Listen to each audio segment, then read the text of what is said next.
Our next request comes from the movie critic dude, who has asked me to look at a movie called Jungle Beat, an adaptation to a TV series of the same name.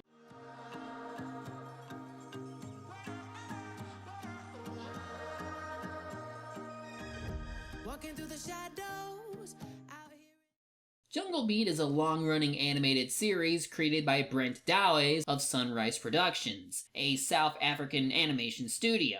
It has been making these 5-minute shorts since 2005, and they're all about showing a bunch of animals getting themselves into weird and comical situations. Naturally, their hijinks were made with younger audiences in mind, but for what it's worth, they look fun enough for older viewers too, and the animation quality of these skits have improved significantly over the years. So what happens if you give Jungle Beat more money and studio manpower? Well, you get this film, which came out June of this year. Production began back in 2018, and half of the work is shared between Sunrise Productions and Dawes' Sandcastle Studios, while post-production took place in London, UK. Dawes wanted to release a movie to help his Jungle Beat series reach a wider audience. So let's see how this movie turned out as both a standalone feature and an adaptation. So as the movie opens to a night sky and a studio credit roll, we see a shooting star zipping in different directions. Nah, just kidding. It's just a firefly being reflected off some water for a decent transition shot.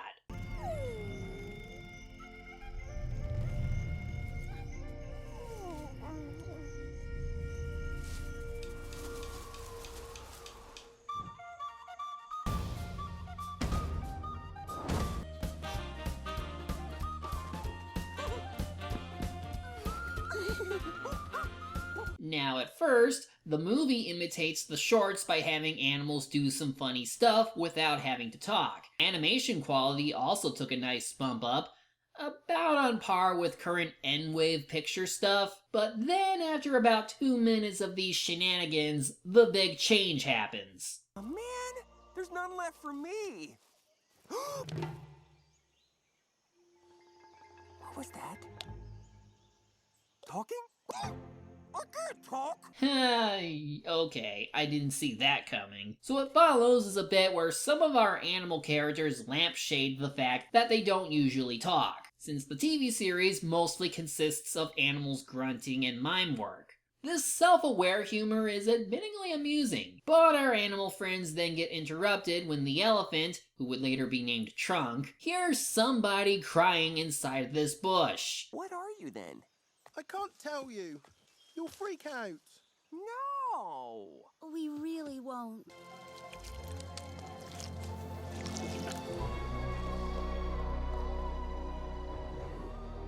Told you you'd freak out. What?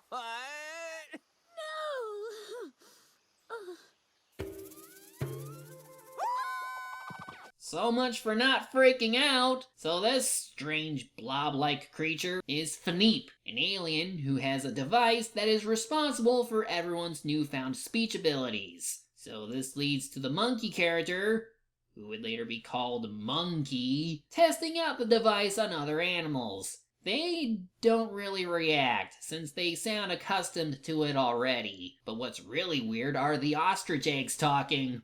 Egg who? No, just egg. Why? Is there other stuff out there I don't know about? Who knows? I want out! Not yet, dears. Too soon for you. Anyway, Philippe explains how he comes from the planet Skaldron, and how he can't go home until he completes his mission. He won't explain exactly what his mission is, and rejects the animals' help when they offer it to him. He does this because accepting aid from other species is beneath him and his kind. But if you don't complete your mission, then... You can't go home. And if you can't go home, you won't... See your family.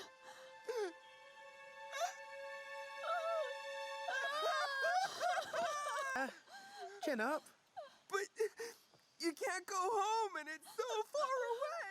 And we can't help you. And what about your friends? Oh, that's not a problem. I don't have any friends. But friendship is magic. You need friends in your life, or else what's the point? Well, Philippe goes against his better judgment and accepts the animals as help. He then goes on to make a speech while referring to some manual or something. I claim this planet in the name of the mighty people of... Hey! What was that? Well, his gun gets eaten by a frog midway, but that's fine. The animals still get the alien to really say what's on his mind. I claim this planet in the name of the mighty people of Skoldron. Surrender peacefully or meet the wrath... Is it wrath? The wrath of the mighty people of Skoldron. We surrender peacefully! You did it! I did? Yeah, well done. Wait, what? You know, Philippe's incredibly lucky he landed in a jungle full of animals. Can you imagine how different this movie would be if he landed near people? They'd tear him apart! Meanwhile, these animals still don't quite understand what it means about their home being conquered, or what might happen after he leaves. But maybe they'll figure it out? Fair enough, they did just learn how to talk, and they still have animal mindsets. Anyway, now they have to help Philippe get back to his ship, and as they pass through a herd of wildebeest, who are humming to a tune similar to In the Jungle,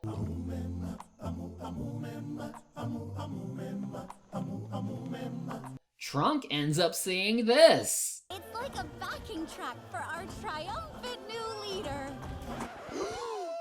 Leader? There's only one leader around here, and it is me.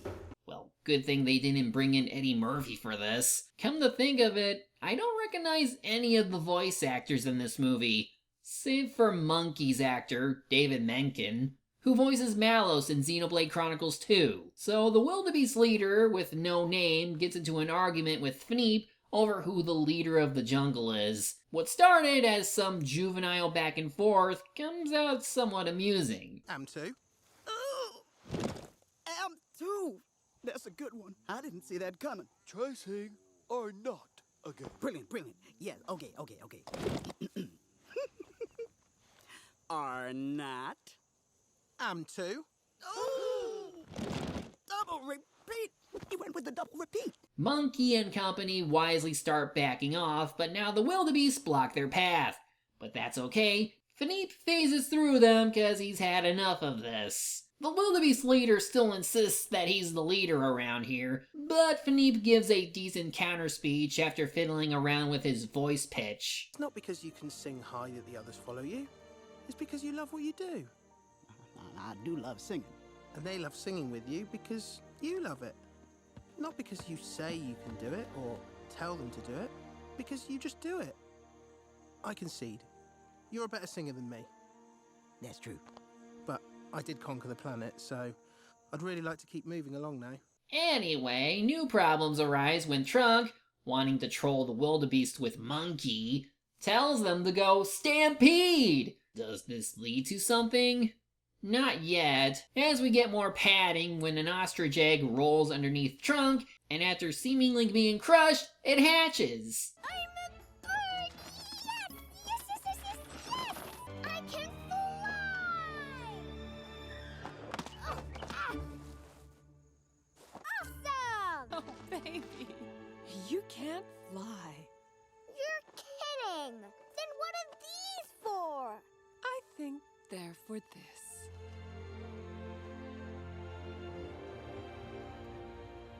I think Philippe might be learning the meaning of friendship, given the time his heart glows. Love is a foreign concept in his alien culture, and worth in his society is measured by how many planets its members conquered. But enough about the alien's character arc. We have Humph the Hedgehog getting himself lost while trying to find the alien ship.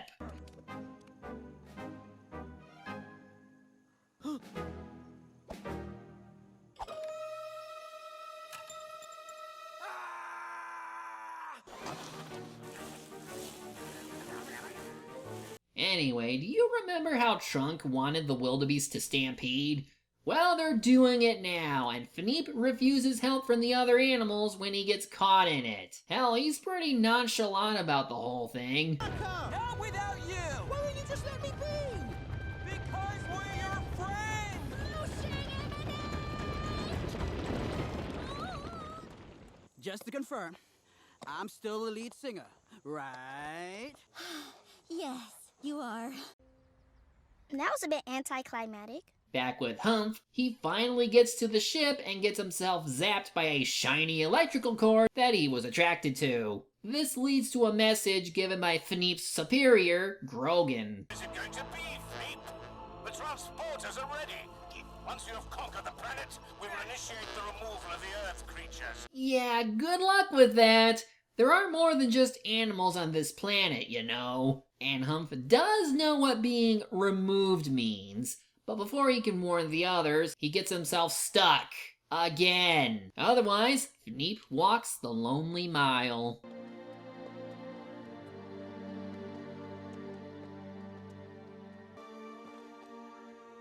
You're still there, aren't you? Huh.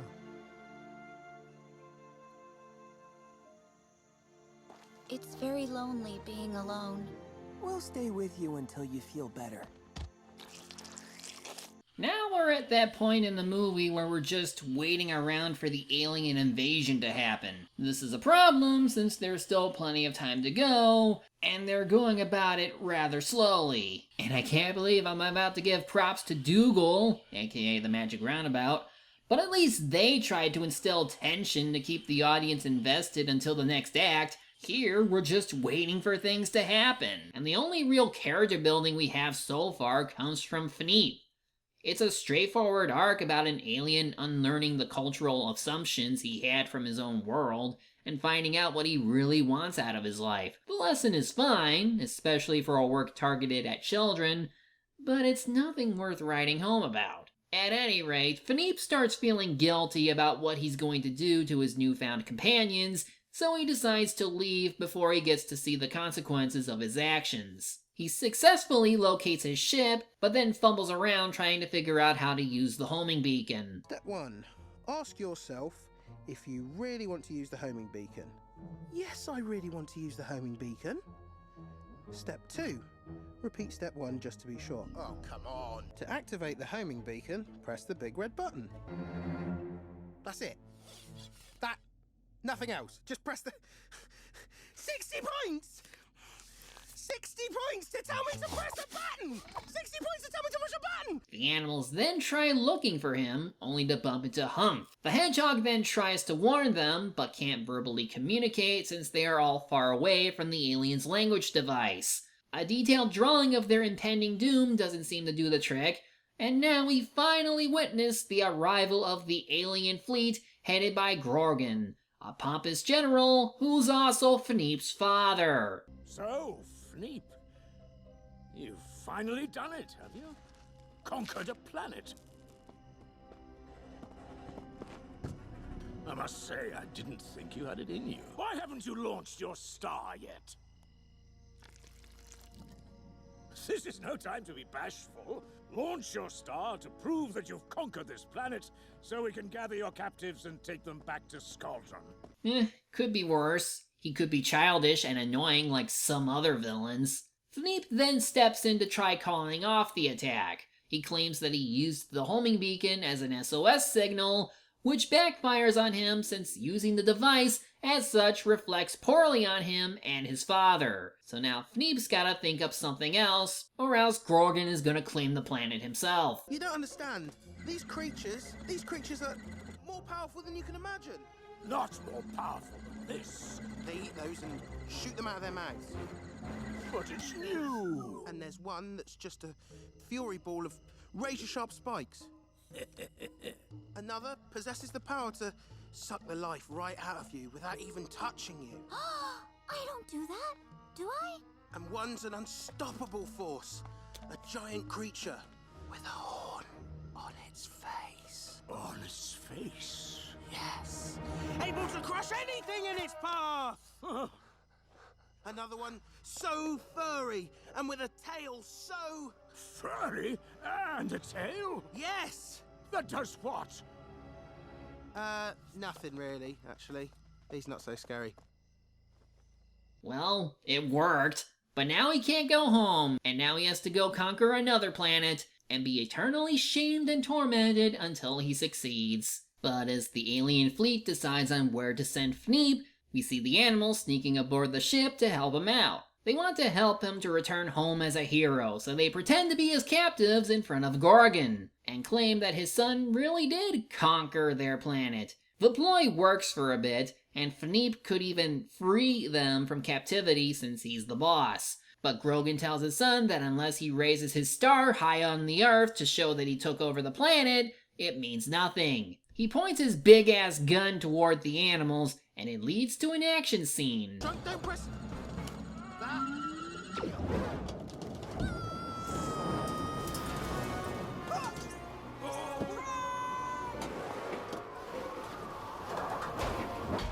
Never mind.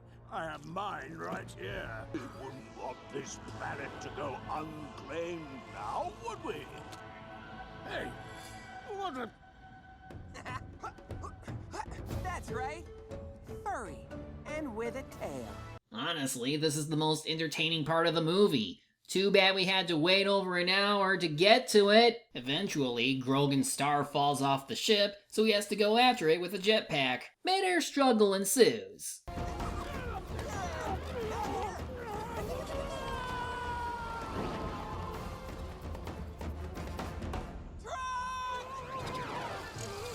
Monkey? I know. What's going on? Monkey's flying. Oh, sure. Monkey's flying. Not that I care.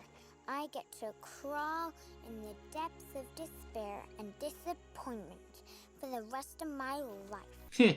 Oh right. Remember that ostrich that almost got killed by Trunk? Well, she's depressed as hell that she can't fly, and it leads to that funny line. But now that ostrich gets her chance to do what she always wanted. Trunk blows her up into the sky with her trunk in order to try and get to the spaceship, also he can give Fneep his star that was dropped out. Meanwhile, Grogan finally catches Monkey in a bubble to show him who's boss. You know, now seems like a good time for an intimidating speech.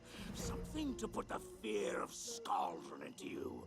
Something to really let you know how badly you've lost. What is it? Stampede? Is it me, or is David Rintoul here sounding like Mike Pollock's Eggman? Well, either way, looks like Chekhov's wildebeest are making an appearance after all. Furry and with a tail. But the stampede doesn't hold back Grogan for long. He returns to the ship, stops two of our heroes, steals back Fneep's star, and finally raises his star up to mark his 1000th conquest. But before we hit the resolution, let me just ask two simple questions. 1. Why are the animals trying to get Fneep's star up there? The whole point is to not raise it to signal colonization. Otherwise, Fneep would have done it already and called it a day. 2. Why does Grogan care whose star is up there? As long as there is one of them, that's enough. And who cares if he can't get his 1000th successful conquest on Earth? He could easily just go elsewhere for that, and having his son's star up there means he has lived up to his homeworld societal expectations. Then what is the meaning of this battle? Isn't it all pointless? Well, anyway, Fneep has one last ace up his sleeve to change his father's ways. More powerful than the powerbolt of Gustagoriopia. Even more powerful than... Yes! Even more powerful than the blinding eye of Mesmorio. More. Yes! More. Yes! Yes! And here it is.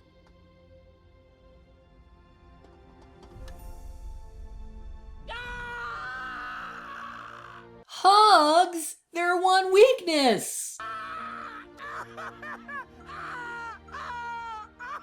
What's happening? Don't worry, you'll be okay. I'm making you feel special.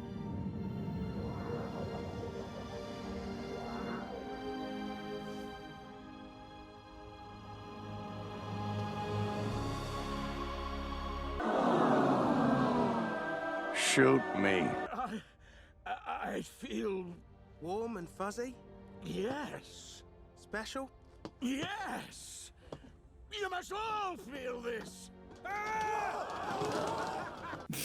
It's one thing for Philippe to turn his father good, but now even he wants to turn everyone good with hugs. Oh, and their mishaps almost crashes the ship to Earth, but the baby ostrich manages to save them. Philippe also changes his mind about raising his star since he's doing it to honor his animal friends, and not as a mark of territorial expansion. You don't have to. Oh, I'll say it. I'll say the heck out of it.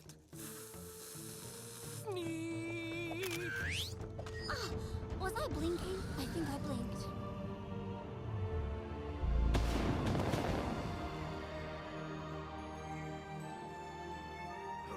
Way to go! I am so proud of you. Thanks, guys. Come here. So with that, I guess the aliens decide to live here in peace with the animals, and Monkey finally gets his banana.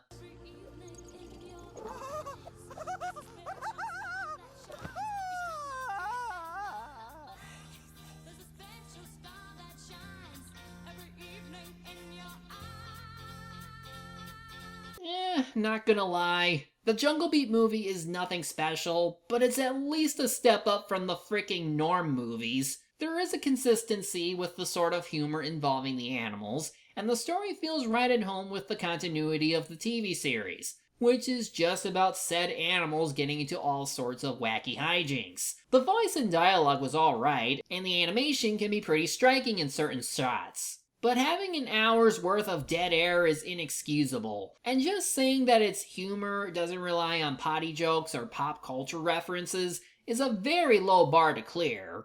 Still, it's a decent starting point for Sandcastle Studios, and I wouldn't mind checking out their other works when they do come. With that done, though, our next Patreon request is going to be off the beaten track that this show usually trends on. It's a Don Bluth movie without the animals. Sorta. So stay tuned! Walking through the shadows, out here in the night. Just need some hope for tomorrow. We will be fine.